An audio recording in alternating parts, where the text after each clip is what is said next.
coming out. Welcome to 100,000 Poets for Change. It's great to see all of you here. As for these readings that you probably have heard of before in other places, I've actually been doing these readings for 5 years, possibly more, in various parts of the city. And the readings are always, I think, certainly by myself anyway, they're always dedicated to world peace and justice. And most of the subjects and all of the subjects one would imagine that you will address tonight on some level are important issues that are plaguing our planet. So I hope you will all enjoy, and I'm sure you will, all the unique voices and visions that are contributing their time and energies to the reading. Thank you.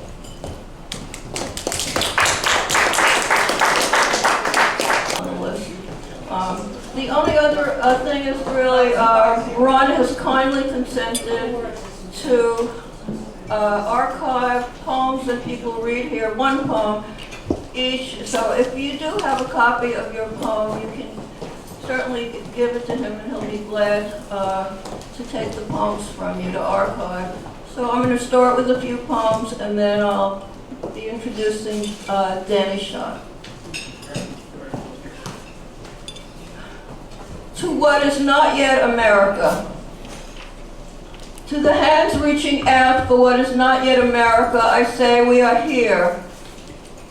You have only to look for us, buried under the rubble of politicians and police, under Confederate and Union flags, under the burial grounds of massacred Iroquois and Pawnee, buried under the spirits of our forefathers, reaching out to us from that other America yet to be born.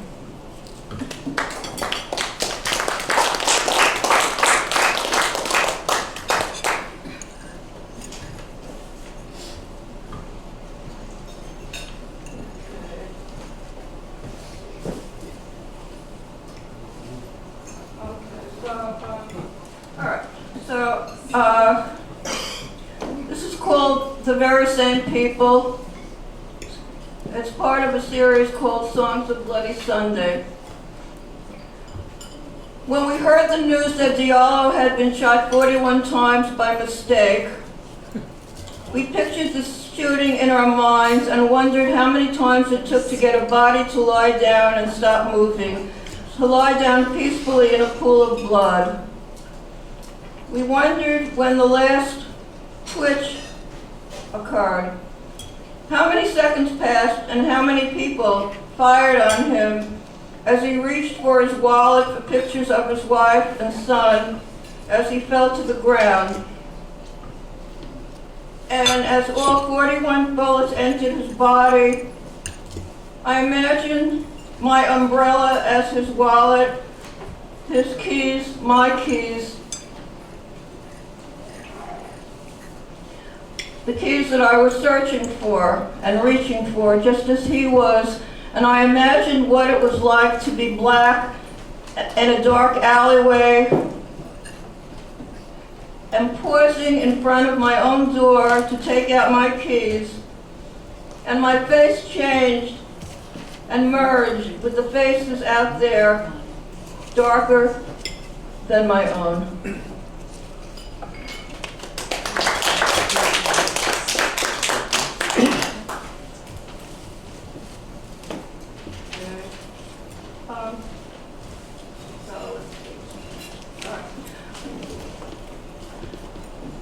And now we can go international for a minute.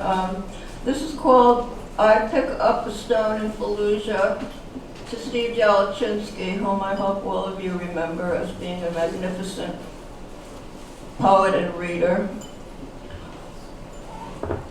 I pick up a stone in Germany, knowing it was once hurled at Jews, my family, my grandmother, yours, bodies and babies not yet born, not cognizant of why they are being stoned or why their bodies are human fodder for the incinerator of Dr. Mengele. I pick up a stone in Afghanistan knowing it was just hurled at my Afghan brother right between the eyes as he prayed in his mosque, and see the limbs of old women scattered across a field in Fallujah. I pick up a stone in Paris that was just hurled at a group of young men drinking wine at the Café Lafitte just before the city is bombed by extremists. I pick up a stone and hurl it at the world because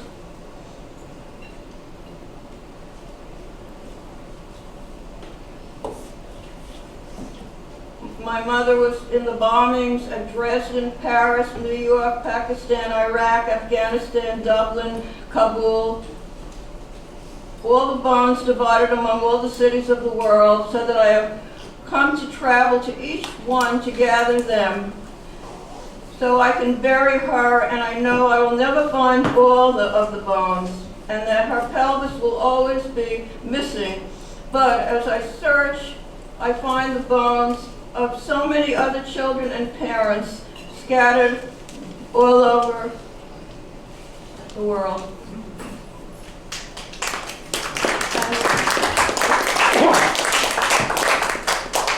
So I'm going to read this one also. So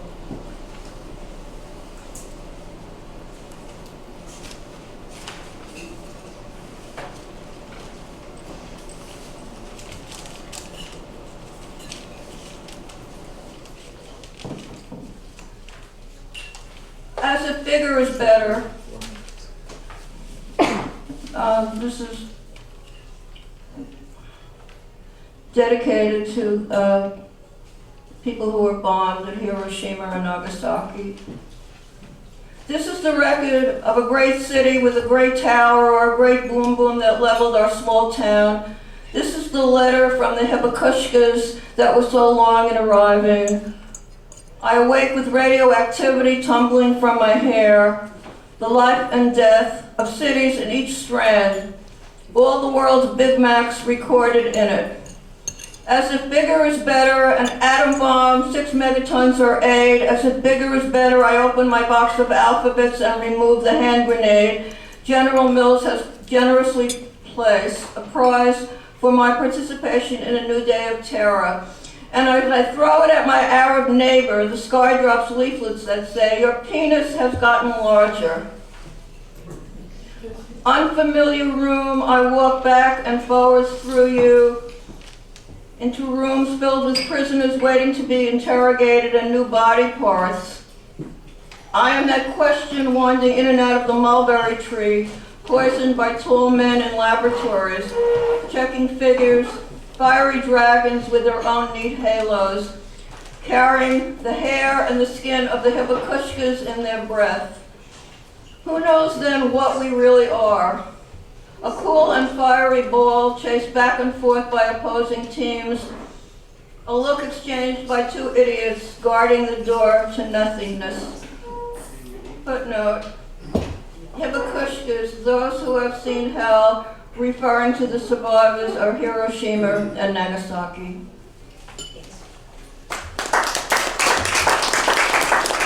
And the last poem is as if the children in detention camps are not our children, as if the children in cages are not our children, as if the marches hadn't already happened, as if we're not echoing Vietnam and Nagasaki, as if we can escape our own brutality, as if the Israelites weren't fleeing to Jerusalem, as if the world wasn't coming to an end, as if meditation were the answer, or medication, or mediation, as if living simply were the answer, or singing, or worshiping Buddha, as if our offspring were not all stunted by the fastidious blends and byproducts of last century's karma, as if battered women and child abuse were really another issue, as if the war at home and the war abroad were separate, disconnected entities, As if changing the TV channel could erase the truth about our complicity in the destruction of the planet. As if the Israelis are not our children, as if the Palestinians are not our children, as if the Rwandans are not our children, as if the Albanians are not our children, as if the Serbians are not our children. As if the elderly are not our children, as if the homeless are not our children, as if we can avoid each other by living in cyberspace, as if we could replace the human connection with our emails, as if we could love one another and not go crazy, as if we could love one another and not go crazy, as if we could love one another and not go crazy, as if life is not relentless, as if we could ever be in paradise again, as if the crisis in the Balkans will give whoever the guy in the White House is at the moment higher ratings, as if the cartoons were any less violent, as if Putin is only bloodthirsty, territorial, and savage, as if Trump is only bloodthirsty, territorial, and savage, as if we are all not bloodthirsty, territorial, and savage, as if we could flee to Jerusalem, as if there is a Jerusalem, as if the commencement of the Gulf War and Martin Luther King's birthday was not an appropriate measure of American racism and totally in keeping with everything else, as if the gunning down of Diallo and the brutal rape of Louima were not also totally in keeping with everything else, as if penetration of the enemy were not a male activity, as if you fill in the blank was just a nice man and it would all be over in a few days. As if there could ever be a new world order. As if it could happen. Thank you.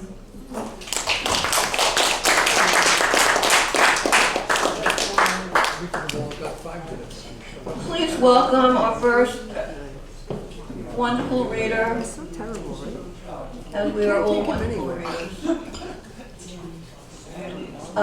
Please welcome Danny Shaw. Thank you. Danny Shaw.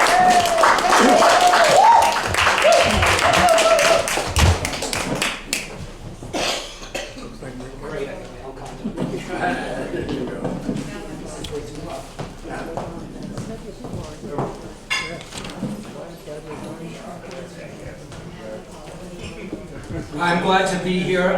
Dorothy, thank you for inviting me. If you had asked me 2 weeks ago about the state of our country, our democracy, whatever, it was probably pretty pessimistic. If you asked me 2 days ago, it was more optimistic somewhat. And then yesterday I watched that orange fuckhead on TV, and it brought me back to this place. This is a poem I wrote in, I guess, January 2021, and I didn't know what to read, but this one made sense to me. Damnation. Walking the Hoboken waterfront to hold off the doldrums lurking behind each lonely day, I searched the eyes of my neighbors, frightened, hopeful, distracted. We cannot continue to feel like victims of each other, a death spiral of empty choices offered in the zero-sum game of Russian roulette. Shots fired from behind a door as the White Walkers swarm through the hallway. Having breached the gates, they arrive, enraged, ready to chew up what lies inside. America has suffered a collective failure of imagination, allowing ourselves to be driven to the abyss, and must move past preventive strategies into the restorative phase of democracy.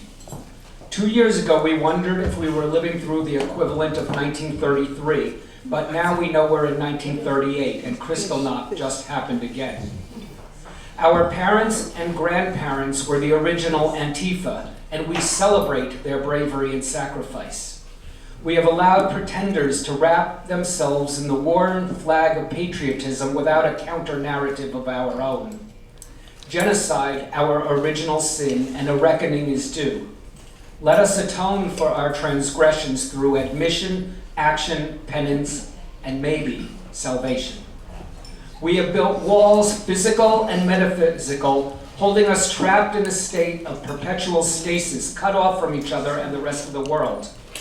Social media has shamed us into impotence, keyboard warriors helplessly posting sad and angry dispatches from our ravenous screens. We, and let me be clear, we on the left need to be less rigid, more agile than we have ever been before. One side speaks a paranoid conspiracy unleashed by tweet from a deranged head of state, while the other side speaks to itself in codified language nobody else can or wants to understand. Though our past looms awaiting the final spark to flicker and fade, we have to look forward to rebuild our foundations and collective souls. God, give us the strength to take the mind leap to live again. Courage happens when we are afraid, yet still carry on. Let us begin again. All right.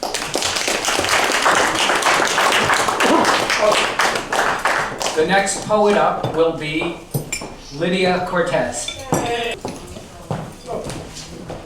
Thank you, Didi. Where's Didi? Thank you, Didi, for having invited me.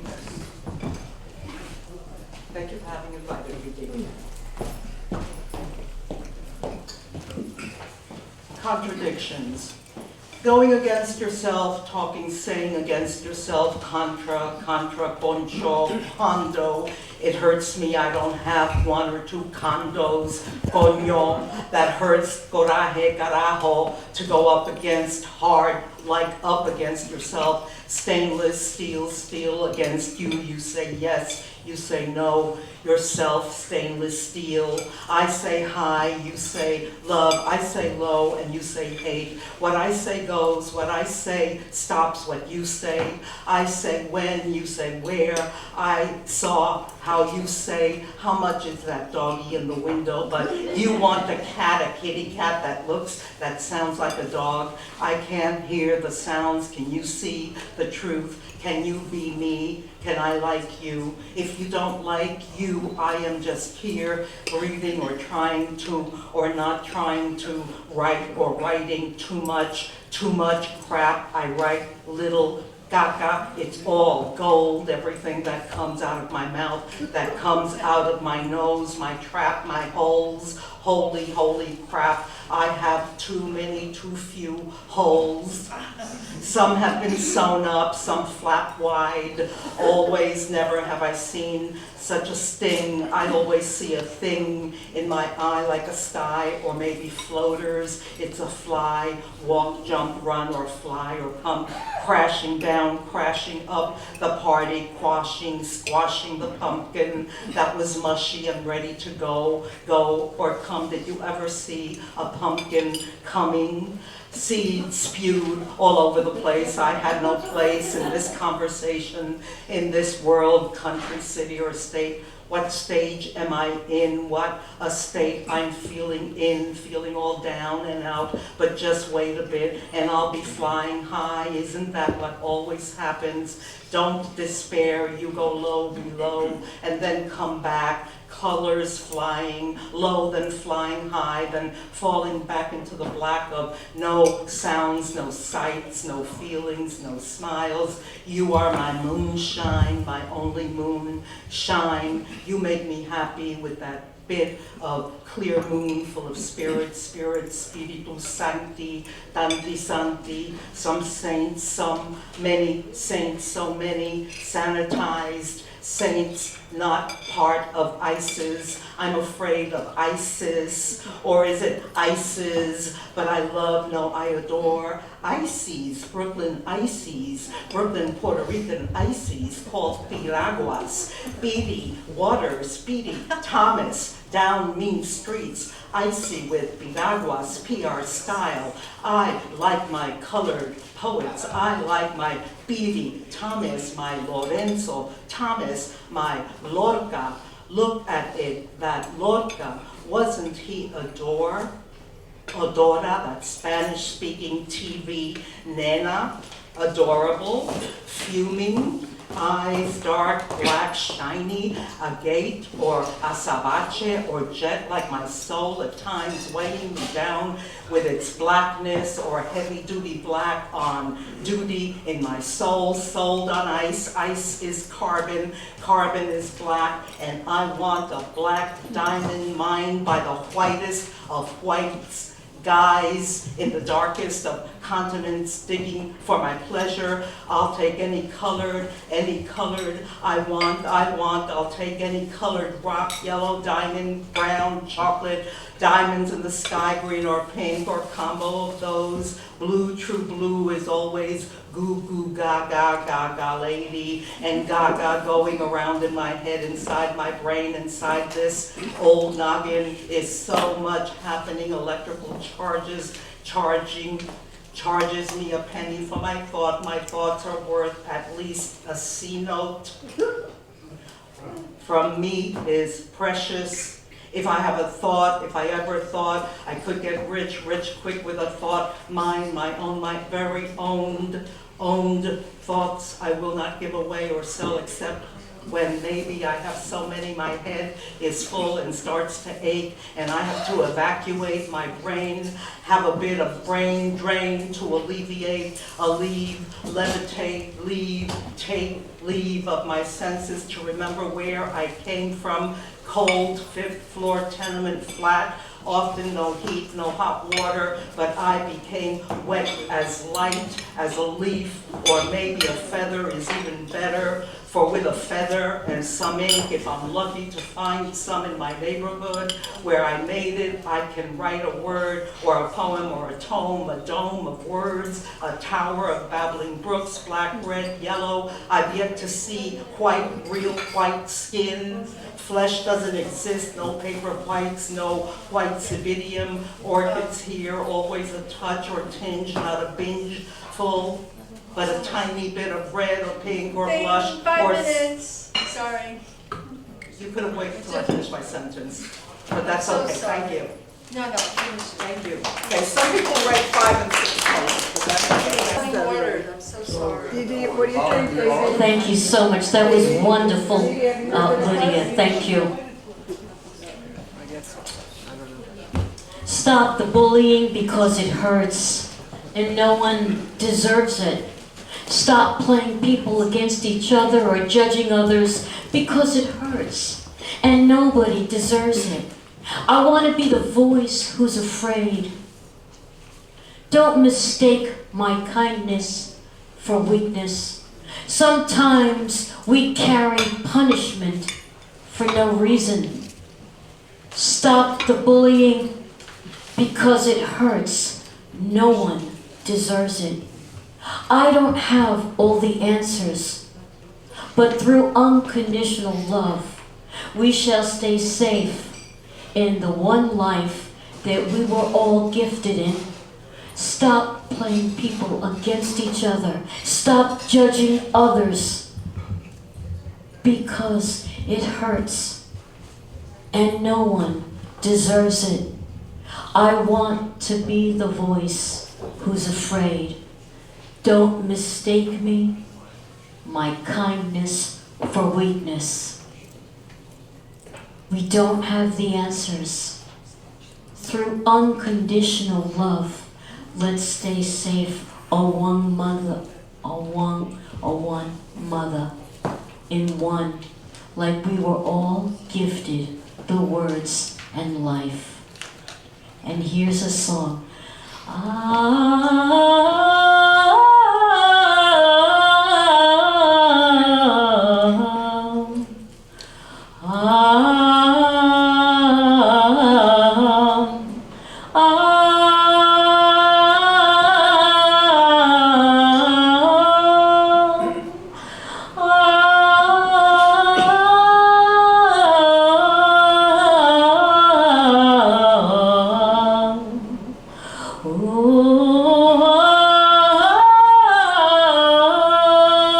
If you can't change the whole world. Take a step back and change your own world. I've washed my mouth out with gasoline We all have feelings like the bottom of the sea. Thank you.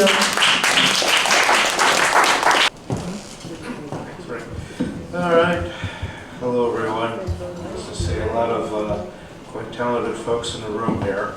Well, we had a mixed bag of an election just now, but I think if we think that the rather acute threat of fascism has gone away in this country, we're definitely kidding ourselves.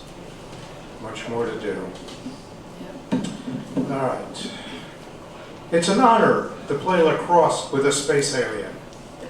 Back to life, waking up after hibernation on a different world under Ersatz skies, where the grass isn't blue or in the shadow of the fourth dimension, where squares are boxes that leap over the ground like happy dolphins. What if sharks were like dogs and we could pet them, give them some fish and tell them, good shark. The dolphins might get jealous. They'd attack the sharks, but not on our behalf. Save some fish for the dolphins. Save some for the cats too.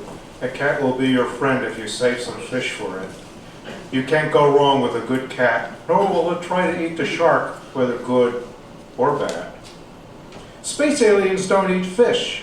Probably have to bring their own food across those light years because everything here is poison for them, just as we couldn't eat on their planet. We're lucky they breathe oxygen and can ignore the nitrogen like we do. They might be permanently high if they could breathe nitrogen because we have so much of it, and might spontaneously burst into flames if there weren't so much of it to dilute the oxygen. Wouldn't be good for us either, given that a small spark would become a fire.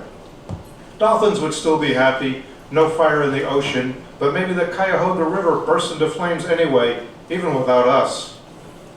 Even with all that nitrogen, land keeps burning, more of it every year. Space aliens might be good at lacrosse, but not necessarily able to alter the climate in 3 dimensions, and those are all we have. Manipulating time and space might be fun if we get to keep dolphins and cats. Well, we should save the sharks too. There's a creature for everybody. Although I've never seen a shark or a dolphin in Newtown Creek or the Gowanus Canal where nothing can live. Or perhaps blue grass could get a foothold in those waterways. Oilways, chemical dumps. Let's not get technical here. Mostly water, 3 dimensions, and green grass. Okay, maybe dead brown grass that we wouldn't want to examine too closely. Cats might not want to eat blue grass, even if they like to travel. Space aliens might not want to eat green grass or maybe anything colored green. What if green is poison to them? They'd be sorry they came here unless they brought their own food. And we dyed the lacrosse playing field another color, maybe blue to make them feel welcome and give them a sporting chance. Blue skies would make them happy. Blue skies that tend to make us happy. You have to wonder if our descendants will have any blue skies or if the grass will be brown and not to be examined too closely, and the space aliens, while happy to have people honored to play lacrosse with them, will wonder why humans allowed their own planet to become uninhabitable when there isn't another.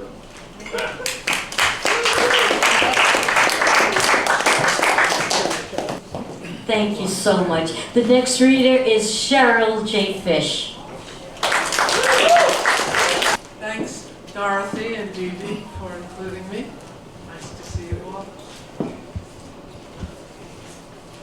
I was in Iceland this summer, and so this poem is one from a series I'm working on about Iceland. Iceland 14, Overturn. 1 minute it rains around the corner, the wind blows you inside out, and the sun glistens on a basalt cliff where gulls and terns dive to let you know you don't belong in their nesting areas. Then a car speeds by and almost hits you. Then you almost step in horse shit or sheep shit. You need your hat as the wind comes up. You wish you hadn't said that to them. Then you get back in the car and notice a waterfall dropping off a cliff.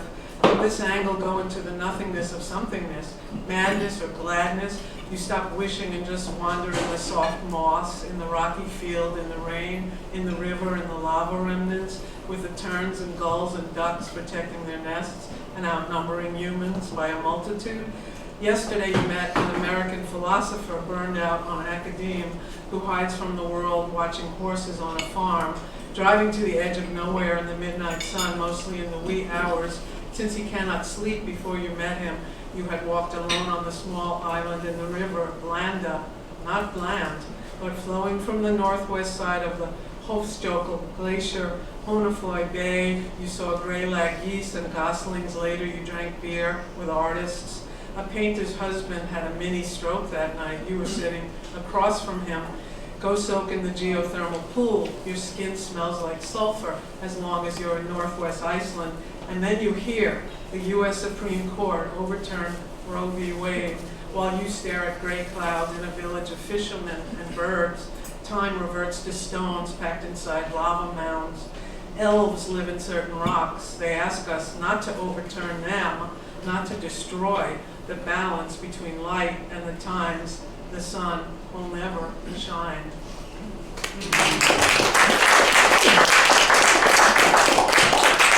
This one is after Superstorm Sandy, disaster tourism. Gape at the water rising on your street, crossing a barricade and a park, cascading past a highway, cobblestone knot point in a flood. Water rushes into subway stations, caressing Zuccotti Park, foaming at the mouth, where they remove the occupiers one by one from benches, kicked in tents. Water wastes no words, expunges urges, humans recoil. Our wired world silenced. Electricity mute in darkness, blown circuits, wet interchanges, fingers and sockets, cell phones inert, low-lying luxury homes upended, amusement parks reduced to distended parts, Ferris wheels submerged in seaweed, cars, legs, planks, pathos, gaping politicos. Who can we call? Homes and honesty affronted, encroaching, jiggy, jiggy, boom, boom. Like tourists we line up but won't change our currency. We don't protect the mother of all mothers. Surprise ingested like medical marijuana. Bite your tongue, wait it out, pray. Change must be a full-time affair, not when we decide to stop texting. Run to anti-apocalypse, the sustainable remaining extinction rebellion of this time, our time. And I want to close with a few lines from June Jordan's poem, Poem for Nana. What will we do when there's nobody left to kill? 40,000 gallons of oil gushing into the ocean, but I sit on top this mountainside above the Pacific checking out the flowers, the California poppies orange, as I meet myself in the heat, wondering, where's the Indians? All this film strip territory, all this cowboy saga land, not a single Indian in sight. 40,000 gallons gushing up poison from the deepest seabeds every hour. 40,000 gallons while experts international, while new pollutants swallow the unfathomable. Still, no Indians. I'm staring hard around me past the pinks, the poppies, the precipice that let me see the wide Pacific, unsuspecting, even trivial by virtue of its vast surrender. I am a woman searching for her savagery, even if it's doomed. Where are the Indians? Thank you.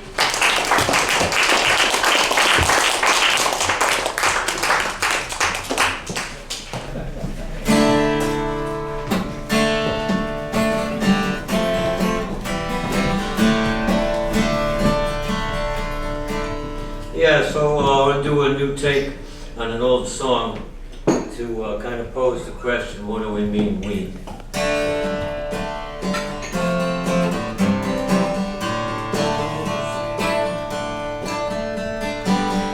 Tin soldiers and Nixon coming, we're finally on our own.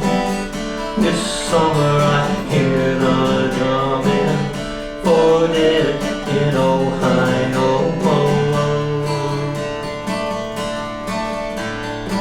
Well, don't forget the other two in Jackson, Mississippi. The tin soldiers and Ford, Carter, Reagan, Bush. Slick Willie and the neocon W, you thought you caught a break, the horror of the 45th.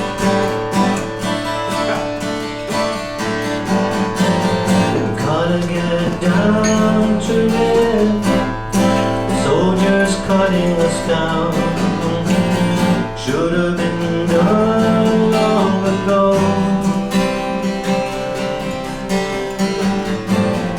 What if you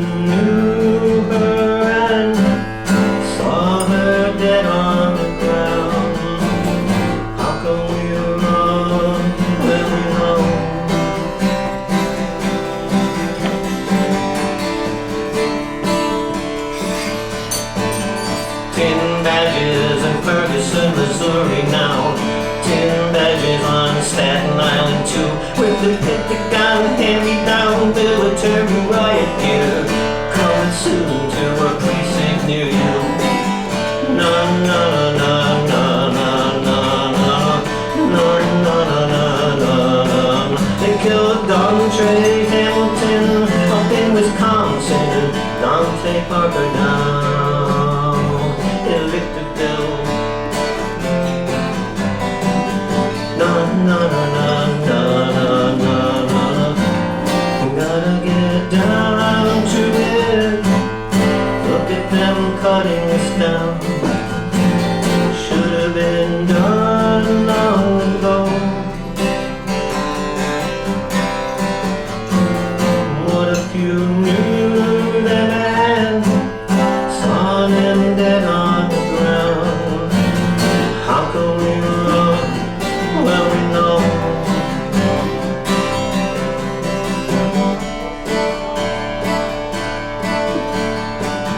Michael Brown, he said he stole cigarettes. Eric Garner was just selling cigarettes. Freddie Gray in Baltimore City. Tarika Wilson in Ohio. Trayvon Martin in Sanford, Florida. Tender rights in Ohio. Eric Harris in Tulsa, Oklahoma. Samuel DuBose in Ohio. How many more?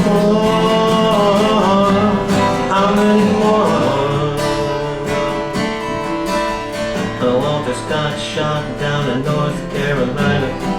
Terrence Moxley in Ohio. Jermaine Reed right over here in Jersey. Teresa Wilton in Ohio. How many more? How many more? And down in Baton Rouge they killed Alvin Sterling. And James Carney in Ohio. Stephen Clark now out in Sacramento. And John H. Crawford in Ohio. Well, I hate to have to say it, and I hate to have to know. Other states are just as bad as Ohio. You got Armand Arbery jogging in the green. Breonna Taylor just trying to get some sleep. George Floyd had just bought cigarettes. Over to the public suffocated in the street. This summer I hear the drumming. This winter I hear the drumming. This spring and fall hear the drumming. Black lives have gotta matter everywhere you go.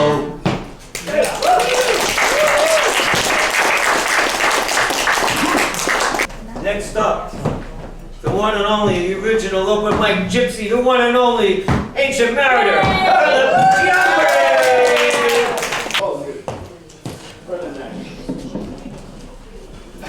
These are pandemic poems with a political bent. This is called Walking Dead. Song lyrics in the 60s and 70s led us to a new reality. We were going to change the fucking world. We failed.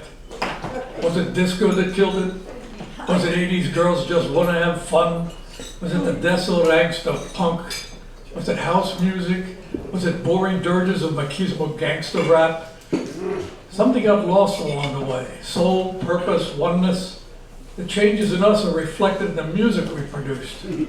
We lost the connection between feelings, life, and music.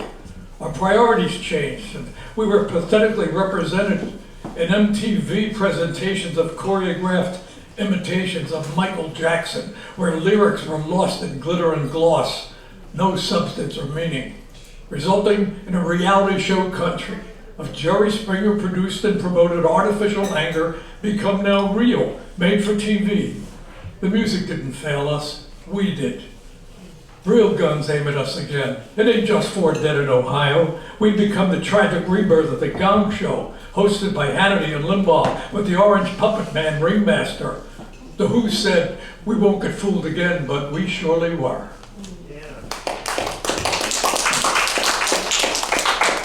This is called Burned Out.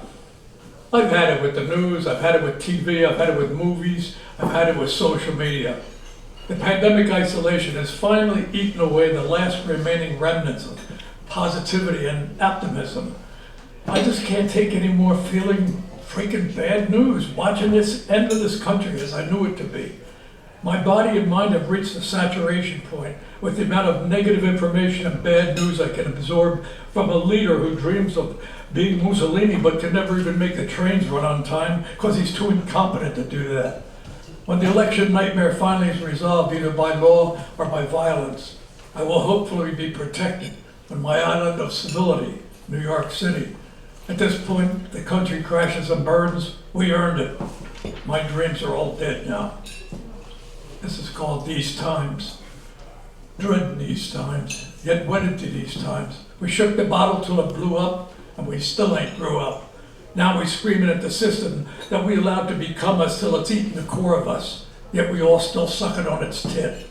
We're not the victims, we're the cause. We've been bought, sold, and delivered to the highest bidder, while Mitch the bitch spins the wheel, and everybody loses. Happy stuff here, huh? Blind faith. We thought we were all starring in Groundhog Day 2020. It was supposed to be a comedy with a moral message. We were wrong. We're locked in reruns of Friday the 13th. Trump is Jason. Lots of people are dying because, just like in all horror movies, the victims don't pay attention to the obvious script clues. It's not funny, kids. Blind faith kills. This is called Dreamers. How did we get to this place? We were a nation of dreamers, a nation of idealists, a nation of accomplishment, a nation that valued the rule of law. We are also a nation that dreams only white dreams, a nation based on consumerism, not need, a nation based on capitalism, not charity, a nation that values the rule of law, but not for all. We are not the United States I dreamed, but we can still be a dream more fair if we start again and try with a different dream. And I'm going to end with a little, we live. New York City's not dead. As long as I'm alive, the city heart beats with mine. We are one. Leave it if you must. You won't be missed.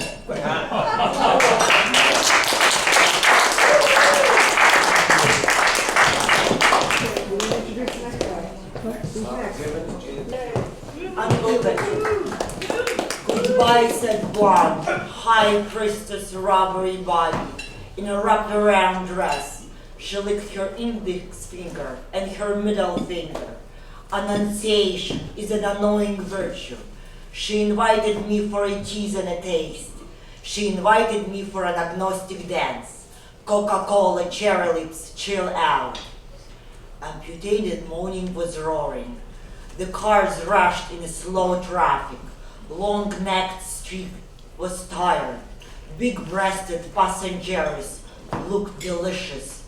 Acrylic nails handed in $3. Graffiti dawn blasted through the windows. Melancholy kicked me in the guts. I howled like a rusty engine. Time is now measured in yards. Pay the toll because the bell no longer tolls. Girl with a crew haircut, in boxer shirts, flirts with a splendor gorn. Noisy human sweat displays the girth of his fire truck. Obsessive hope odyssey. Heart limps in a harsh night. Heart soil in a feverish air. A grip of pleasure awakens. Ghost of adolescent sex. Massive misery bumped me.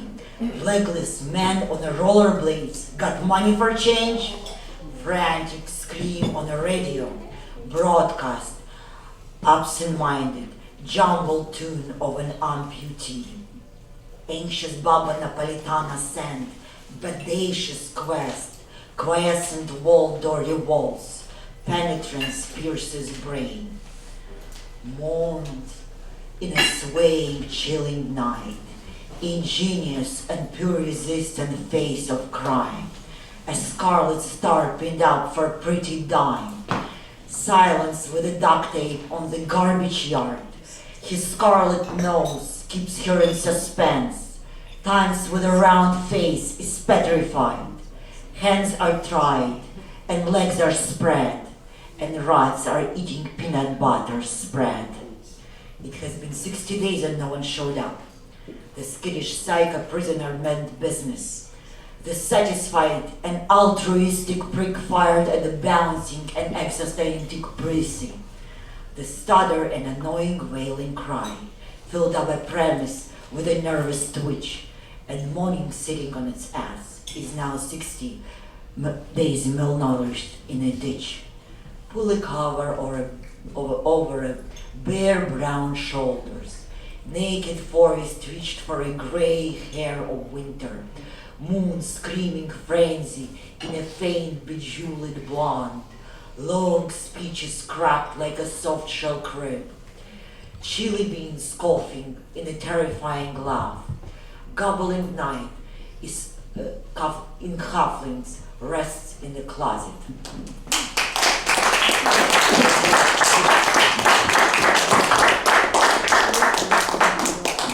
Next reader is Anna Halberstadt. Thank you. Glad to see a lot of good people here. Hi. I will read, nowadays, with the war raging between Russia and Ukraine, again, you read about refugees, millions of people leaving Ukraine, and millions of people running away from a draft in Russia. And I worked with immigrants for many years. And this poem is about actually an episode from my own life in the 80s, working in a clinic in Coney Island. Home visit. The director of the psychiatric clinic asked me to make a home visit. Someone from a Jewish community center called and asked for help. A young woman from Leningrad, 33, who had come to America with her mother and a 5-year-old son, was bedridden. She had stage 4 breast cancer. My heart sank. It could have been me. My worst nightmare, what would happen to my 9-year-old son if I died? Disabled mother, utterly unpractical father with his head in abstract matters. No other family in the States other than Nina. My father's American cousin, a bottle blonde bubblehead who loved dancing in Roseland. She managed to survive the war under German occupation in southern Russia, a Jew working for a German newspaper. German was her father's tongue. I entered an apartment in a nondescript building in Crown Heights. A middle-aged petite woman with an anxious expression on her face opened the door. The walls were painted a sickly yellow. Her daughter Lida was lying in bed. I took a chair and sat next to her, trying not to tremble. There was a huge bony bump on her skinny chest, like a hump on a camel's back. We spoke. Lida told me everything was under control. She was treated by a holistic doctor who was helping her with his naturopathic treatments. Lida's 5-year-old son with dark curls was being explained something by the grandmother, who tried to wipe a worried expression from her face. Lida told me she was not depressed nor anxious. She believed she would conquer the disease. The only thing that bothered the hell out of her was how filthy the windows were in her apartment. It was in June and the day was sunny. I could clearly see a thick layer of dust on the glass. Lida needed more light. When I returned to the clinic, I told Ken that all the patient wanted was us to help her have the windows in her apartment washed. Ken sighed and said, "For this, we got no funds." Years later, someone at the clinic asked me if I recalled that home visit. Lida died a few weeks after me going there. 2 years after her death, her mother died. Lida's son was fostered by a Jewish Orthodox family. The adoption didn't work out. Then he was fostered by another Orthodox family. The story ends here. Thank you.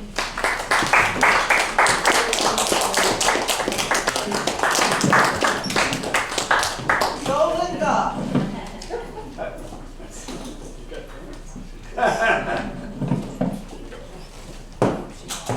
This first poem is a new poem. It's called Sunflowers. Sunflowers.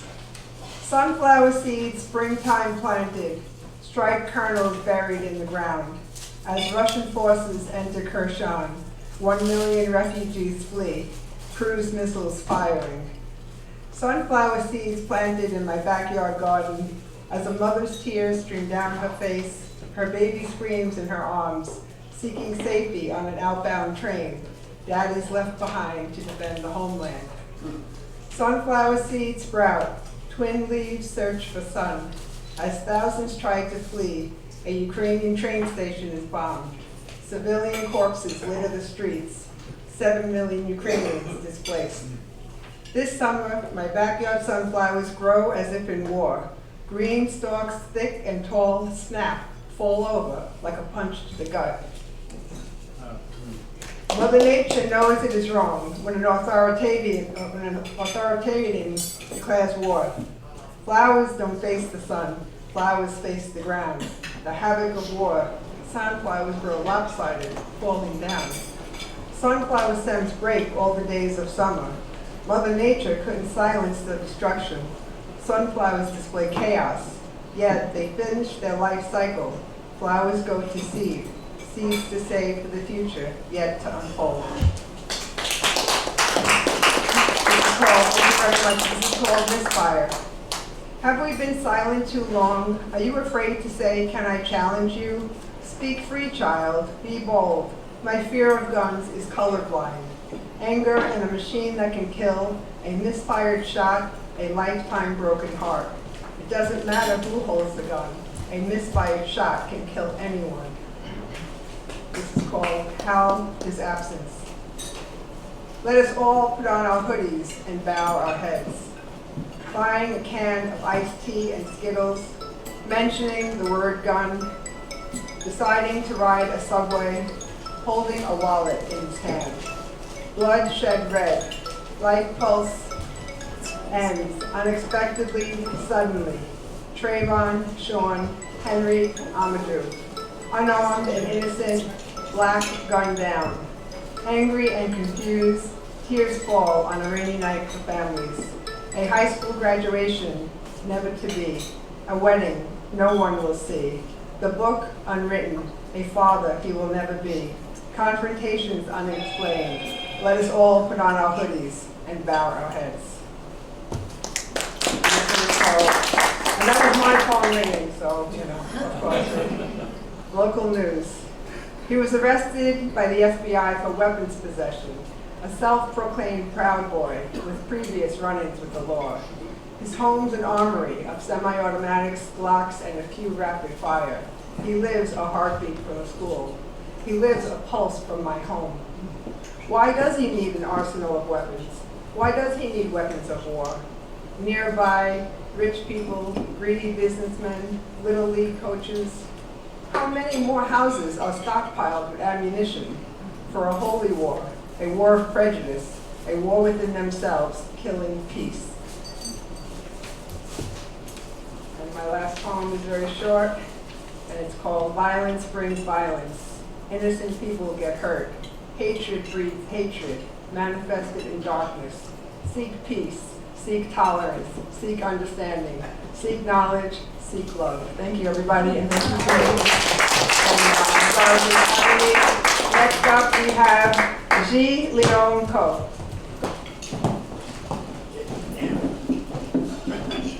Hi, good evening, everyone. I'm going to be reading for you from my book, Connor and Seal. Connor is from Nebraska City, Nebraska.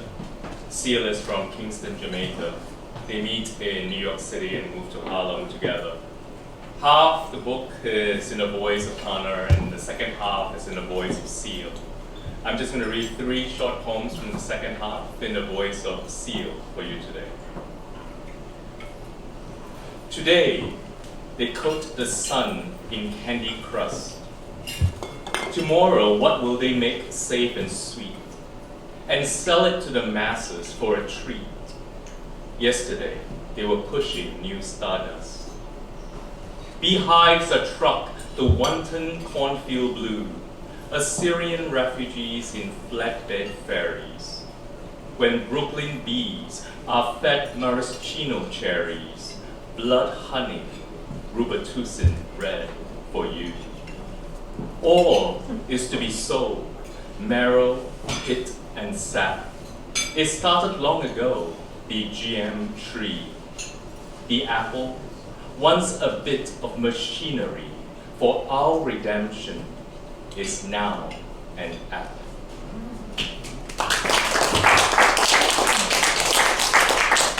I have been barking at the sun, the bone, that will not drop into my raving maw, until commissioned first to shock and awe, the bomb is tossed by a cruising drone. I have been watching porn and buying books, knowing a history of all my searches, so purely indicative of my urges, is open to the state and to its crooks. What shall I choose from the catalog? The causes are so many and so urgent. Defend the slow, impeach the precedent.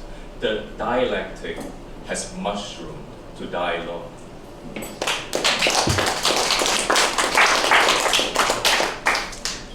Finally, flying into the cut and pasted sun, a Black Hawk chopper twirls its razor blades. Charlie Brown is pouring Lucy's lemonade over the muffled face of a boy tied down. No bots, no movement in this corridor constructed by an old drawing program.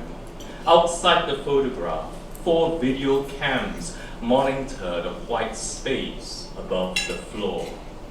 I cannot tear my eyes away for dread. A grin has opened in a continuum. A tree beckons with multiplying arms, this beady black bird with a bluish head. Thank you. And next up is welcome Ron Kolm.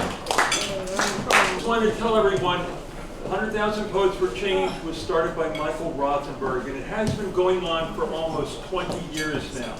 He used to live in California, and he does archive all this material, and it takes place around the world. He archives all the material in California. He then moved to Florida, and actually a couple years ago, he came up to New York and read with us at Unnameable Books in Brooklyn. He's a wonderful human being. So if you have your stuff on sheets of paper, give it to me, and I'll send it out there, because he's been archiving this stuff for years. I'll read 2 short poems. We had our Brevitas Festival this year at the Bowery Poetry Club. I'll read 2 real quick poems from there.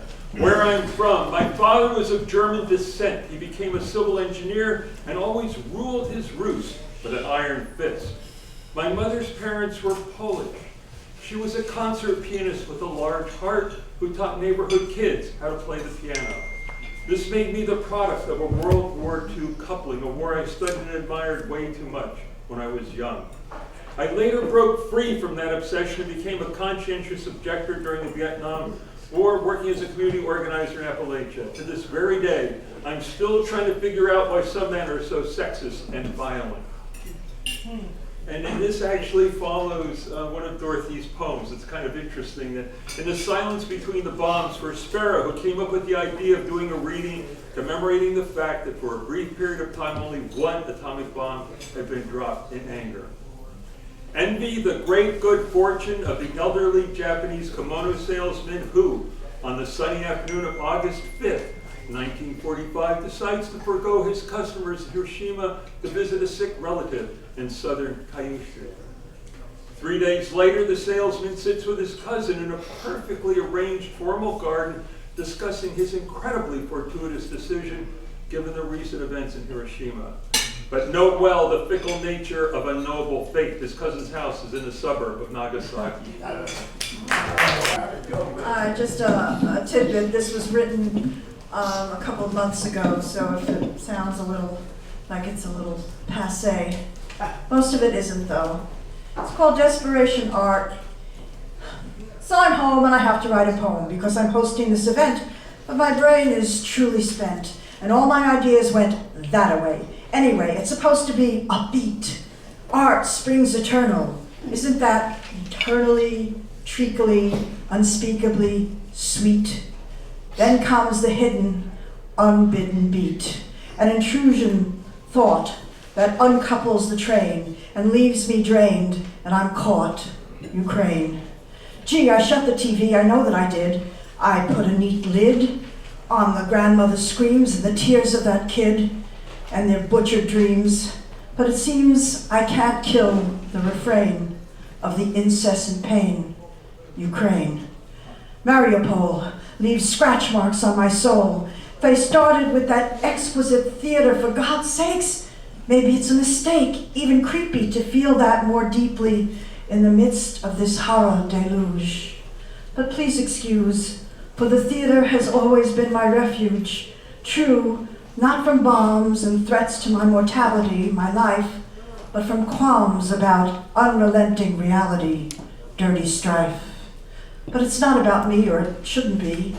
But it's never really about we till we take it personally. Then e pluribus unimally, the me becomes we, and we can see our way clearly to stop merely squawking and talking, but to do a thing, something, anything, to stop the dread thing, the spreading thing, the blood stain that is Ukraine. But it's too plain to see we are mired in impotency.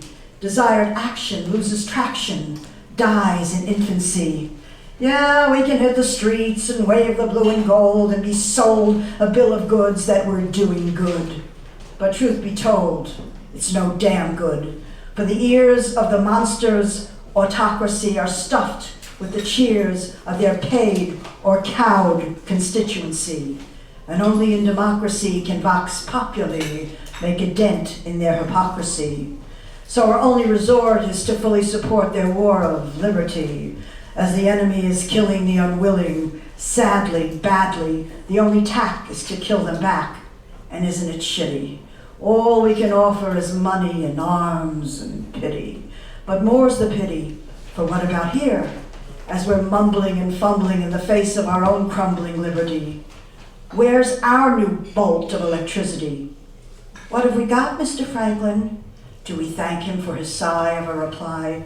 A republic, if you can keep it. No, it's no secret, we're not keeping it. We're sleeping as it dies in a blitzkrieg of lies, a torture of a million cuts. Still we sit upon our pillowed butts, each in our own self-interested ruts. Nuts! I'm as gutless as the rest, a breast pounder at best. Fuck! I told myself I wouldn't say fuck. While we sit on our hands, they're cutting off hands. Bullets to the head, bam, bam, bam, damn, damn, damn, dead, dead, dead. They just sent a missile into the eye of creation. They bombed a station, a train, and I'm back from whence I came, back in Ukraine. And what will I do when they knock on my door, as they did to so many of my relatives so many years before? Sit home and write a poem? Not an option.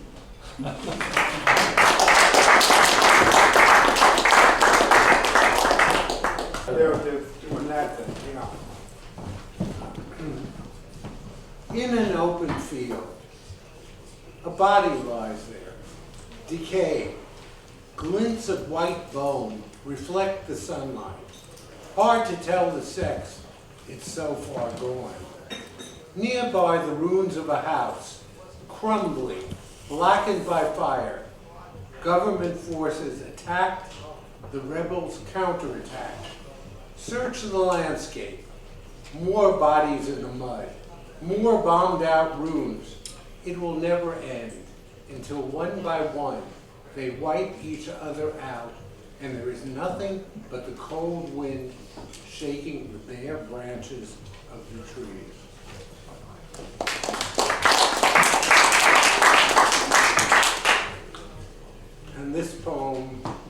think, well, it's an actual place in California, and it's called Island Avenue, except it's being gentrified now. No paradise island located in a sea of riches, no thatched huts and smiling natives, only rows of gray and black camping tents with a touch of feminist pink, housing a cohort of the homeless, men and women trapped in limbo, scavenging the streets for castors, struggling day to day to survive as the condo towers rise above them, pushing them to the margins, and oblivion for those who want them out of sight.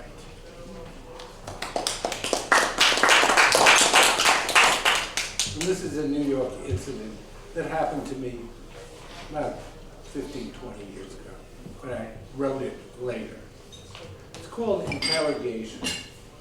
The cop car pulled up abruptly on Avenue D. 2 a.m., Avenue D deserted as I walked towards 14th Street. An unmarked police car, a Chevy, 3 overweight white cops in jeans and flannel shirts, no IDs presented, shooting questions at me without a pause. Do you live here? What are you doing? Where are you going? Identify yourself, you bastards now. I knew they were aiming to get me. I was alone on the street. I bit my tongue. To them, I was a white drug dealer, not their usual dark-skinned prey.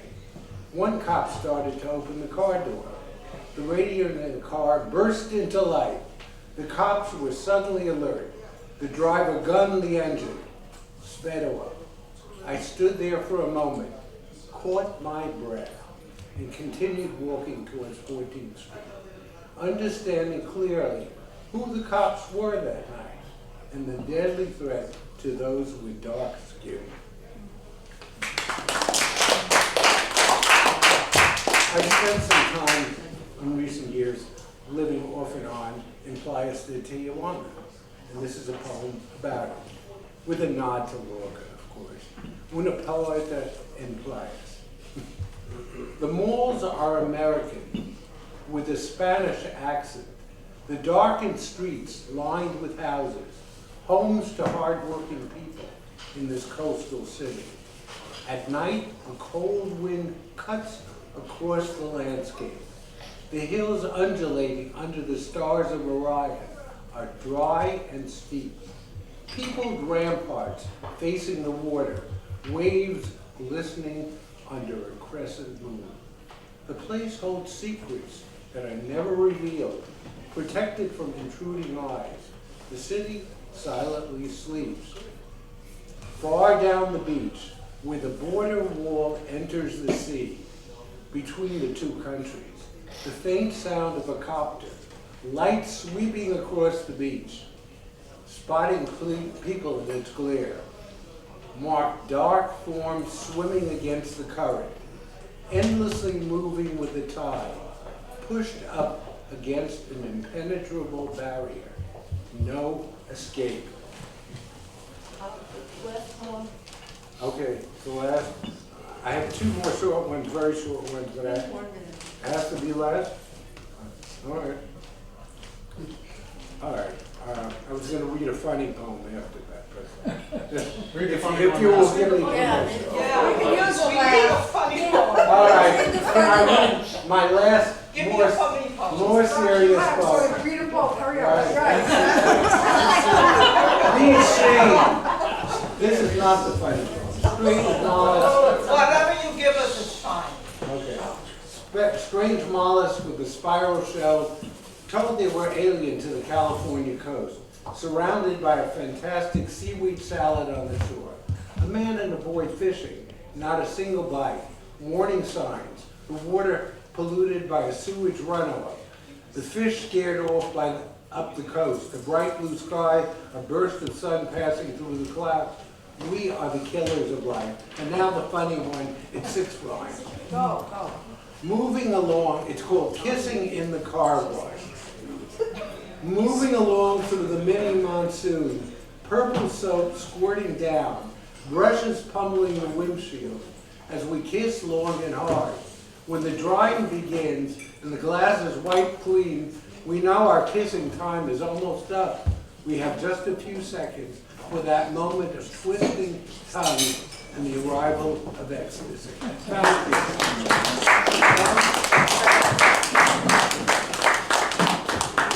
How you guys doing tonight? I'm Carrie Magness Radna, if you guys don't know me. Hello. Thank you. I wrote this poem in June, and I finished it 30 minutes ago. So I'm going to say addendum and going to end it. So this is fantasy on the worst day for all American women. Yesterday, when the Supreme Court struck down Roe versus Wade, I dug another imaginary trench, now doused with fire. The only thing that made me smile on June 24th, 2022 was a fantasy of all the old, homophobic, misogynistic Republican judges all being 9 months pregnant. Their waters all break and they give baneful birth through their penises. I'm sorry, that's just funny. So do they really hate American women? Yes. Or just to put them in their place? I imagine the women, they will grow torches from their pussies, and the baby making will transfer the men. Let's see how they handle it. Maybe they could finally create contraceptive beer. Wow, that sounds refreshing. On this hot day when the non-males are currently struck down, addendum, on a cool night, Lee Zeldin was struck down in the polls. Yes. Thank you, fair voters. You're the true blue. Let's continue the fight. Thank you.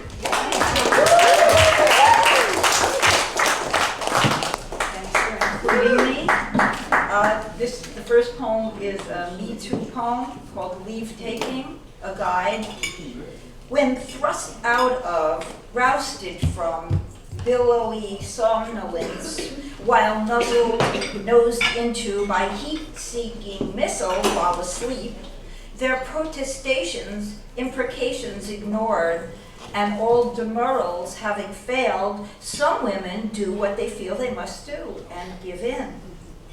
Once goaded, compliant, docile bulls, cows I should say, they remain silent, except for maybe a snort or two, which may just be breathing. The getting over with is a mechanical street sweeping, neither painless nor clean. A man may, if so inclined, praise her, tell her she is good or that she has improved. May think she enjoys hearing this. The act is anodyne to him. Were there to be a phrase, it might be sleep interruptus, which deserves a hashtag or subreddit, or may already have one, a question. Should developing a technique to shorten the act's duration be regarded as small victory? When a woman decides she will no longer drop anchor, he may accuse her of perpetrating a scam, grift, even after half a lifetime of shared bed, children, sundry connubialness, at which point evacuation must be stealthy, swift, and if at all possible, aided by others. The safest place might be mothers. And there is a conclusiveness in being alive to tell the story with steady beat of heart. The end. Then I have another one, not very long, called Breath. Watergate gave us a scare. We, the people, watched. We thought democracy prevailed, or a rough approximation. So why am I thinking about Sonja Henie and her hooded fur parker, 1960s Norwegian Olympic skater turned Hollywood movie star in She's Working Her Way Through College, a movie, curls bobbing, blades spearing, who lunched with and saluted Hitler? If I'd have been alive then, I'd have been ordered to strip naked, given soap, told to shower, Zyklon Z entering my lungs, silent as cats, to become ground up bone. So many ways to destroy a people. I keep thinking about Trayvon Martin, whose life was robbed en route to dad, Skittles in hand, his murder state sanctioned, ratified by jury. Shouldn't such wrongs course through us? Before cattle cars carried Jews to extermination camps, they were mowed down by Nazis' guns, forced to dig their own death trenches. Dead bodies heaped upon dead bodies. Nazis turned trucks' exhaust pipes inward. Is carbon dioxide death silent? If Earth's recesses crumbled, our orbit wobbled, for each death unpunished, unrecorded, would our planet be peopled? Thank you.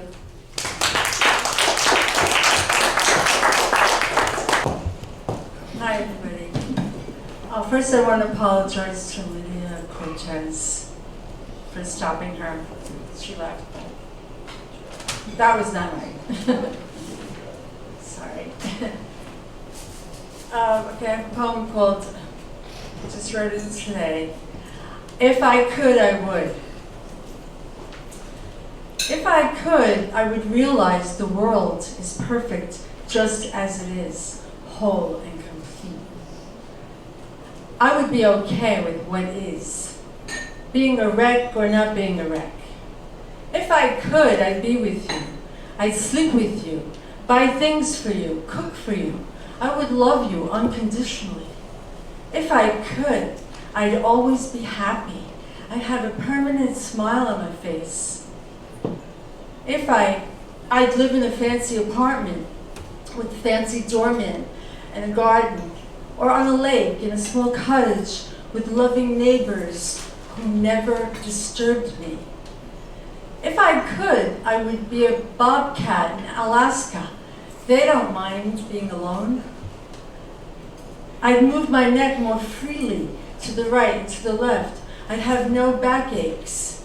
I would wake up every day ready to conquer it.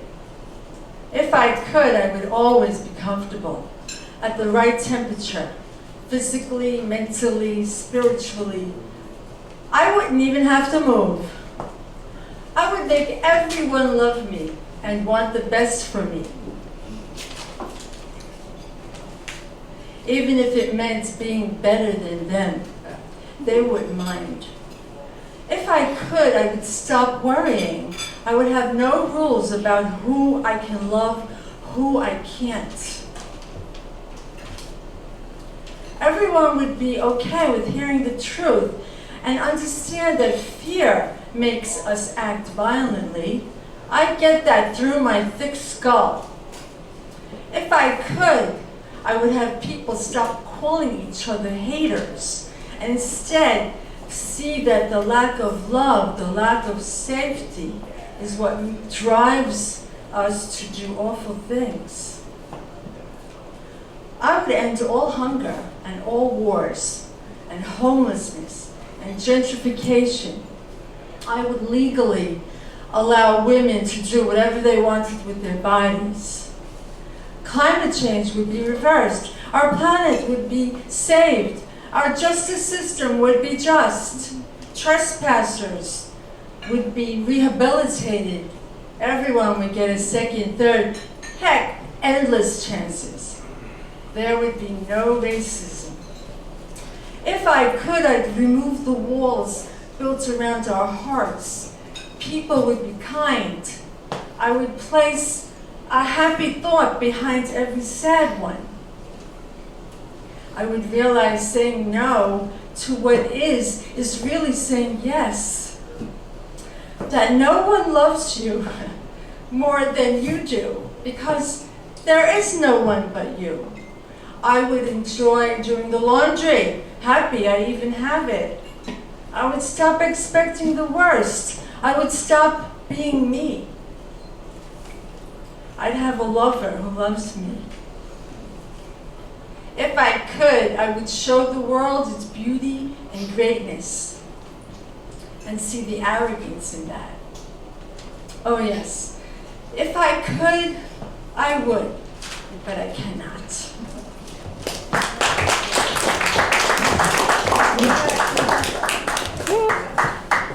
So much of masks, masking. What do you think I should read? About New York City or about from a new book? Something for the theme. New one? For the theme. Wherever you want. What's the theme? 100,000 Poets for Change. Okay. So I will probably go with the title poem, Lost Horoscope. And I got COVID in 2020. So that's how I wrote this. And I saw everything changed.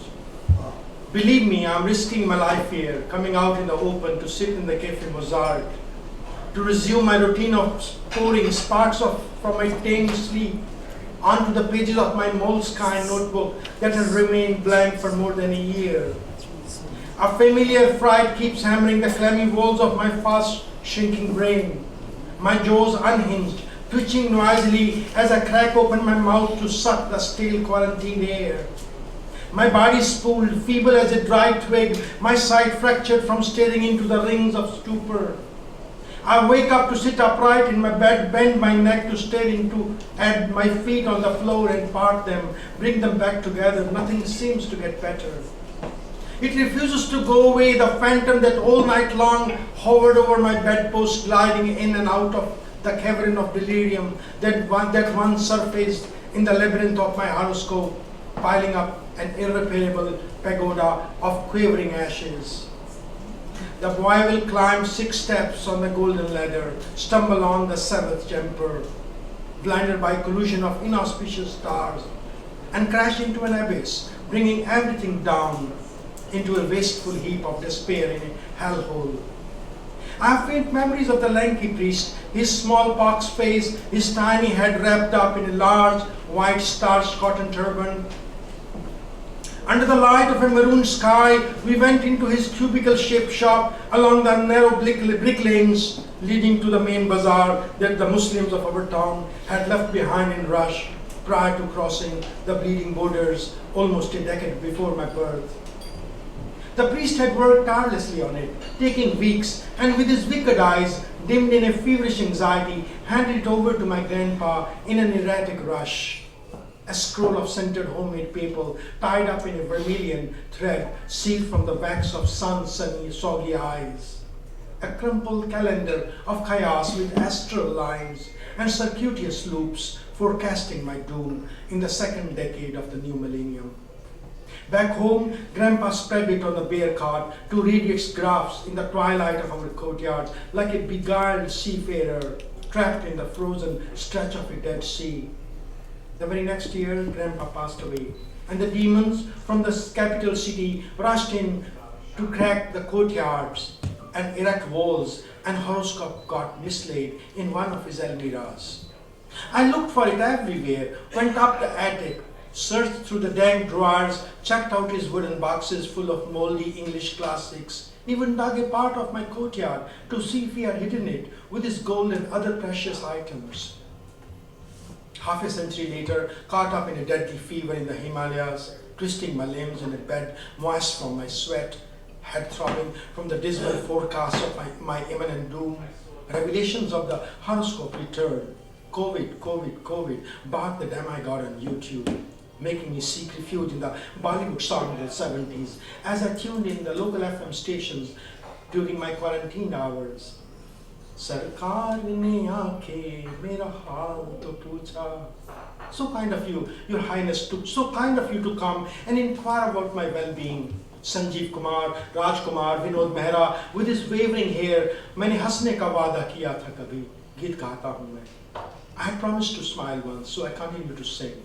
Bleak world of charcoal smoke filling the alleys of my town, kerosene stoves shaking from the spell of provincial deities, dalda milk rusks dip in the cups of bland tea and relished like finest treats from the paradise. a dingy rural of my Punjabi town, where God was the only resort, and we, mere minions without eyes or limbs, worms without size or shape, culprits crawling on our bellies in his glorious kingdom, fretting to seek solace, sleep, and salvation. We cringe like moths with large torsos in the wingless realm of his illogical proclamations before quantum shafts of light fell onto the bottom of our yeti caves.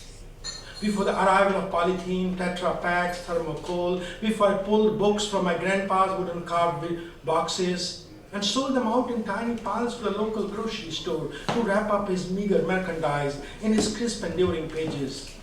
Before vaccines darted our soft shoulders, before penicillin, before arrival of antibiotic pills, before the evolution of mankind, before rejection of will of self that shaped us, before their crusades to occupy our earth, our food, our water, before they resort to fling everything into a virtual cart.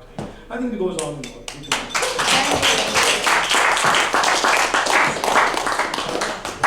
Thank you, Dorothy, for inviting me and including me in this reading, and thank you for coming, everyone. I am going to just read one poem, and it is from a series about, I guess, the environment and about fires, wildfires in different places in the world. This one, and so I have slash and burn, fire in the west, fire in the north, fire in the south, fire in the east. So tonight I will read the one slash and burn, fire in the west, and mostly it takes place in California because we live in the United States. Another time is always too late. That's how a summer goes up in smoke. You say, take the shortcut, and once you do it, don't look back. You say, God didn't start this, he just looked away as a matter of clemency while we lit the match. It may be that we've forgotten the language to talk to it, and that's how the fire starts. Try to engage, plead maybe. You say, it's faster, so don't forget it matters. So the story of the fire continues. It writes us off to the sidelines. Try to put out the words between us, but you say, let it be. Let it be done when it is. Meanwhile, let flesh melt. Let ashes fall. Feed bones to earth. Let skin slag while remembering the body. Let those that need to fall, fall away. To not prolong what's been set in motion, on fire. Let the sapling rise, you say, from embers, from dust, from hollows. We will always be together, unsalvageable, but not a waste. We can see the fire in love, glow leaping off the acacia pyre, swoons into the star-crossed night sky, and smoke signals linger where they don't belong, slow to promise, drift, desperate, love's hysteria, a contagion across valleys. Crimson curtains billow through this naked city of trees, blistering the forest floor's wet, wild eyes, and the redwood coming into ash. Leaves quiver and spark, drop on laps of seared earth, burning torn sheets of unreadable messages onto metamorphic stones, filling those crevices, those pockets with rage, scorched melancholy, hurtling around time-striated canyons, until finally the white shaman, the lizard king, lights his doors for all to enter. Burn, burn, burn, to exit. Run, run, run. Transgression, confession, but not redemption. So some of us could live all over. But this is not the end. Again, some other time. Thank you.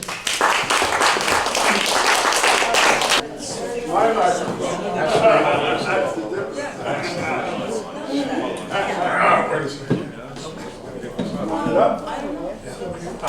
Okay.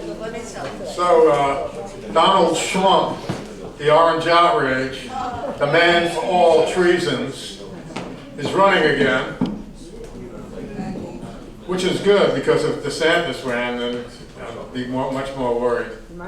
And it might be a lot of fun to, besides I wrote all these songs for Donald Trump the last 4 years, and now I have another couple of years to sing them again. Anyway, this is a song I wrote with Lissa over the summer. It's called MAGA Republicans Vote for a Skunk Like Trump. They seem to have a great, this is a takeoff on Old Cow. It's Mad dogs and Englishmen go out in the noonday sun. They seem to have great difficulty distinguishing the mind from the rump. They know not of what they speak. Their mind and thoughts are too oblique. When dealing with a topic, the vision is quite myopic. Now the liberal will study every candidate using democracy as their guide. The independent will contemplate their interest, and then they will decide. The political illiterate will stick his finger in the wind and go along with the tide. And they sit home in bitches, but they don't know what or which is. Now the purists won't compromise or comply. They're too self-righteous even if we die. And they're in their ivory tower, so you can't ask the reason why. Now the libertarian doesn't give a damn as long as they're left alone. They tend to reject every rule and plan, whether they are sober or stoned. None of the aforementioned citizens are classified as schlumps, but only MAGA Republicans will vote for a skunk like Trump.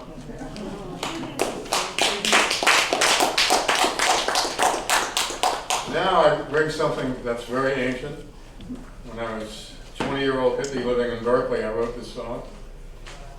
It's a song, but I'm going to read the words to it because when I do it, it's a fast song and people don't even listen to the words. So, a molecular, and this is called shake. A molecular seed exchange is spun from the flux of chance occurrence, shifting minds through form and motion, weaving images of time and appearance to the rhythm of celestial sport. Oh, wait a second. Oh, creating cosmic connections to the rhythm of celestial sport, manifesting, maintaining, mutilating, quivering, shimmering lights asort, wearing waves of solar swills, undulating, exploding vapor and gas, evolving, revolving, pulsating particles, contracting, expanding, undulating mass. Starfire sunlight splits the earth night, dialogue between the seasons and trees, thunderous silence, clear, luminous light, still mountains, shifting seas. Shake, shake, shake, shake, shake your body down. Oh, shake, shake, shake, shake, shake it round and round. Chemicals caress and combine, breathing together oceanic love, delicate fibers merging in magnetic design, erotically receiving sunlight above. Meanwhile, the dance of the plants, they chuckle, tremble, and converse, like the nature spirits and the ants, through quiet, intensive verse. Certain fish they seek land, crawling creatures multiply, others adopt lakes to stand, big birds fly the sky. Metamorphic memories, an ice age goes, comes the monster's monster, the most complex. Can you hear this one is? Humans in many colors the planet grows, shackled to fear, defense, survival, and sex. Shake, shake, shake, shake. Cooperative concern connects cultural cycles of discovery and invention in harmony. Pediocracies beat war, repressive hells with endless scripts of tragedy. Forgetting their oneness with nature, humans rely on rituals, symbols, and others to chart, proclaiming postures and beliefs of noble law, suave on the tongue but hollow in the heart. When people act out their resentfulness, and they forget their missing link, their connection, it doesn't help much to lecture and profess on what instead of how to think. Power and wealth will fade like snow when it suns. Egos and empires rise and fall. The next message awaits the one whose creative spirit is open to the call. It's my shake song from 1970s. Nancy Mercado, come in.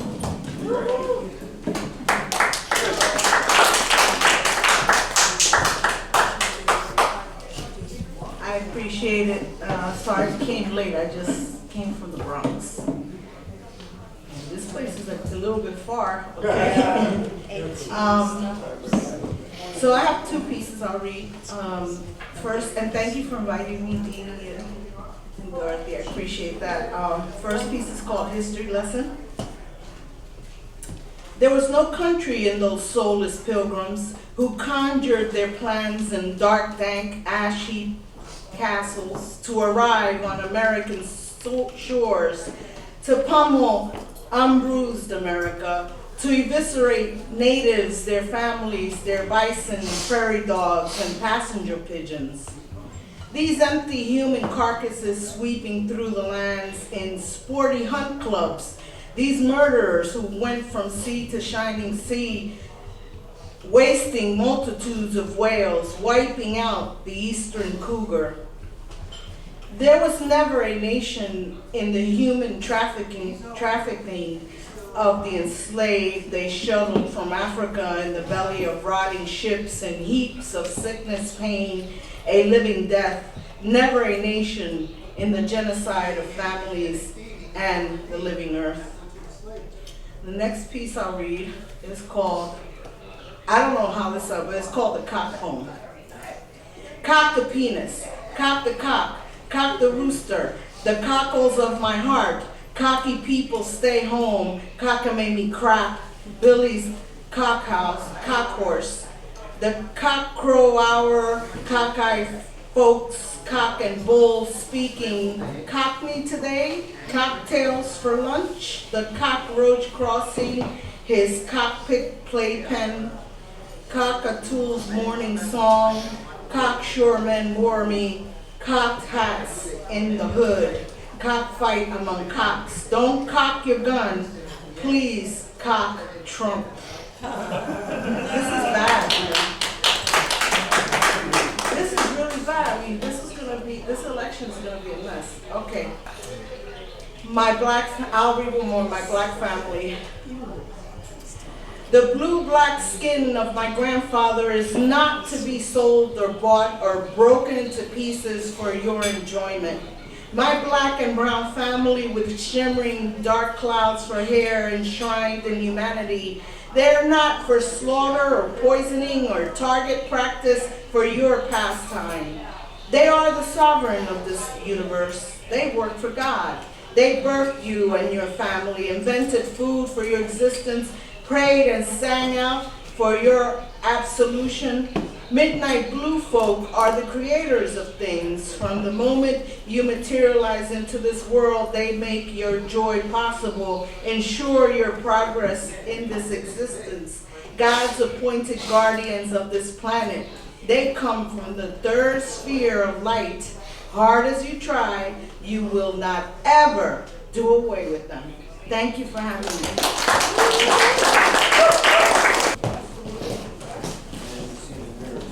Hi, it's been a while reading poetry, and quite busy these days. I think this month especially, because I have a little part in a little film, and try to teach young people what happened in Chinatown in 1971. It's like, there are no water bottles to throw at street gangs. We use water balloons or other activities, like no such thing as a spa. Well, I mean, the only place I knew in 71 was Plato's Retreat and Plato's Retreat. So men gathered there, youth stuff. And then there's no bookstore in Chinatown, but there is one now for open readings. So this piece is about the Lower East Side lost blues of the alternative jazz musicians who passed on. I hear jazz riding the subways, no headphones to supplement. The wheels churning, chug-a-lug, chug-a-lug, screech, screech, chug-a-lug, chug-a-lug, screech. Lost blues by musicians passed on slowly. Dennis Charles holding burlesque to every passing moment. Jerome Cooper mentioning Rosario Dawson's grandmother patching the roof to drown Jerome's drumming in a squat on 13th Street. Roy Campbell mentioning Patience Higgins replacing him at Lennox Lounge as I watched the girls at the bars chanting to men. Will Connell Jr. beating his old dentist sax for not giving him the right tone. Chug-a-lug, screech, screech. Chug-a-lug, screech. Jamil Moondog, drunk and wanting to party at David Hammond's Dumbo apartment on New Year's Eve. Ornette Coleman losing at pool to a young Justice, and Justice refusing Ornette's song sheet worth millions. Hammett Lewis scaring two young girls locked in his loft space. Chug-a-lug, screech! Vern Nix mentioning no gigs tonight. He performed live on CBS with Ornette's Prime Time. The next day, Vern was pushing CBS sets for the next live gig. Billy Bain rat-a-tatting, that man wore on his violin and died of Agent Orange. Pedro Pedri rode a plane to heaven. Butch Morris, conduction of poets. Elizabeth Atnafu mentioned, I taught Miles to paint. She became homeless and in 2 years died. Amaranth Baraka saying, what will the critics say about my play, Tarzan and Jane? Al Loving shakes Hetty Jones' dance steps in her Bowery loft. Milton Graves skipped the heartbeat with no gallery show. Charles Searle's colorful sculptures, not known to Frank Stella or David Smith. Terry Atkins mentioned the N-word many times. Sheila Olsen never published her grandmother's Kazakh strings in Russia. David R. Lowe's only theme for Charlie Rose every night mentioned once how beauty can exist for him. And there was not enough time to write about lost blues. Now Lower East Side is whitewashed. Hate Asians prevails. This hate had killed me twice, and I'm invisible again. Page 3. Okay. So that I don't get stabbed 40 times. Leaving Lower East Side, I hear jazz riding subway, screech, screech, to Harlem. Play that jazz in a panic, demonic, chaotic social media to build no housing for poor homeless musicians. Thank you.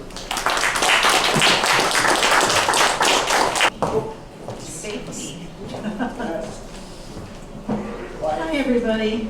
It's nice to see you all. Sorry I was late. I had to work. Extinction. If I could only... That was the elephants. They're calling. If I could only have an edge, I could pull it back. Just keep pulling. Till we have them all back. The birds. So many birds are missing. Monkeys, insects, frogs, turtles. So many species.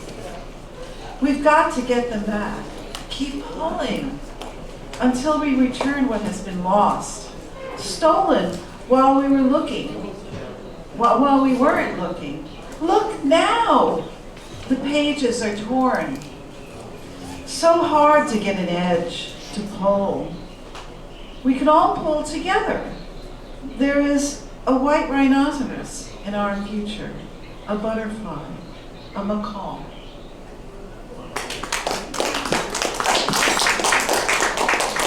A lot more. Lest I burn. Let go some fire, my heart, lest I burn hopes and dreams. Let fly some paint now in streams of words, a method to form meaning where feelings fade. Walls crumble when the mind begins to yell over the whisperings and tease of need. Let go some fire, my heart, lest I burn hopes and dreams. Let go some fire, my heart. Thank you.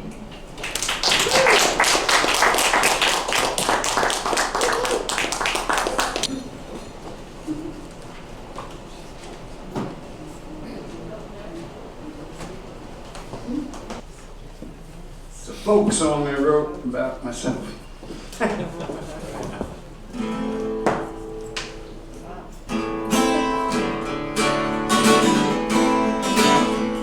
Oh, my day just called me nobody. My future about as bad as my past. All I ever had was mostly half and nothing. And I was about to lose even now. Had a carving knife in the left sleeve of my jacket. Lord only knows what for. They say I was gonna kill my wife and poor little Georgia. Said you're crazy, I'd never hurt that dog. Open the door, headed down the tightrope, proceeded out the door and down the hall. Don't look down, don't look down, don't turn back or turn around. Any fool but me could see I was about to fall. The razor's edge of addiction, special scalpel cuts both ways. On the hypodermic cross I was tempted and I lost. Here I am. Things have changed and changed again.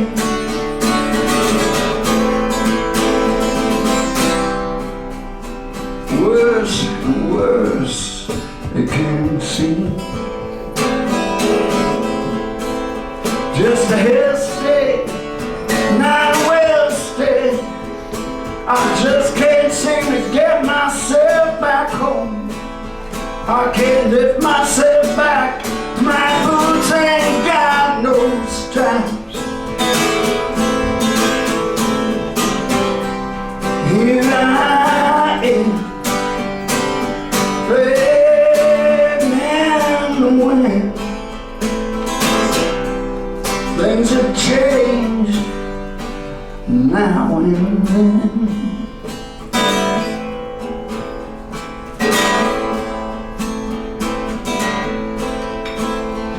I hung up my guns and I gave up my prescription.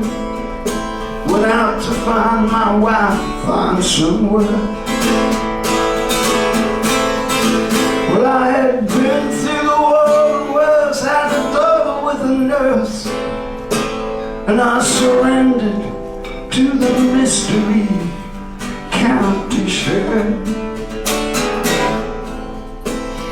Oh, my name, just call me nobody.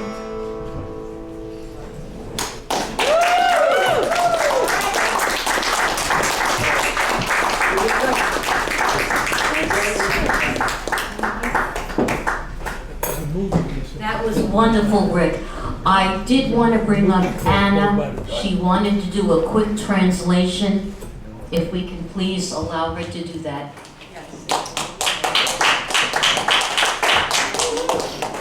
I just wanted to say a couple of words because since the war in Ukraine started, together with the Ukrainian poet Maria Galina, who lives in Odessa, we started collecting Ukrainian poetry, and I was editing Ukraine Diary in Springhouse Journal, Ukrainian poetry in English.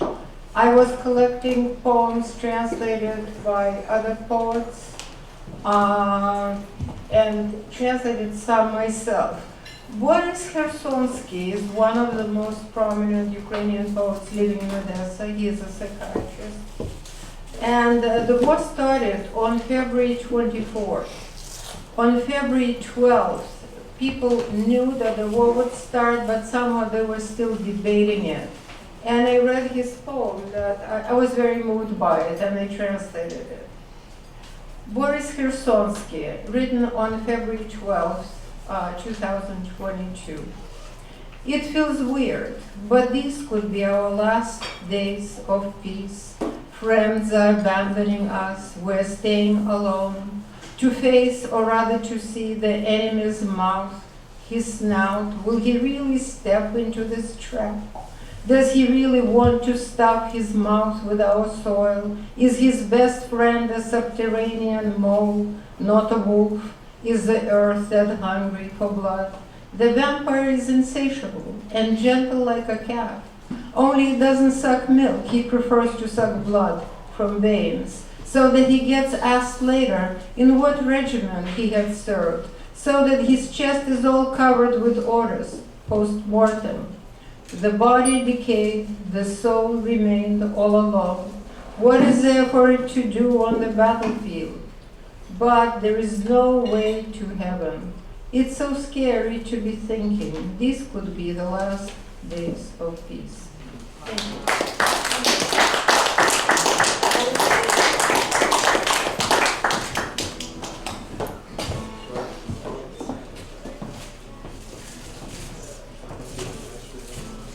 I'm going to read a poem Bonnie was supposed to be here today and read.